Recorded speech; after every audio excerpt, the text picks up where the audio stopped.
What my dear Kichcha, ಕಾಂಚನ ಕಾಂಚನ ಅಂತ ಇಷ್ಟು ಜೋರಾಗಿ ಕಿರಿಸ್ತಾ ಇದ್ದೀರಲ್ಲ?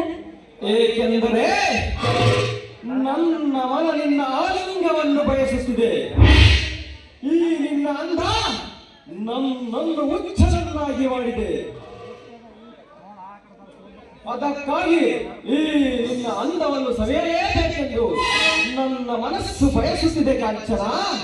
ಅದಕ್ಕೆ ಇಷ್ಟವಿದ್ದಾರೆ. ಈ ಕಾಂಚನ ಇರೋದೇ ಯಾವಾಗಲೂ ನಿಮ್ಮ ಆಲಿಂಗನಕ್ಕಲ್ವ?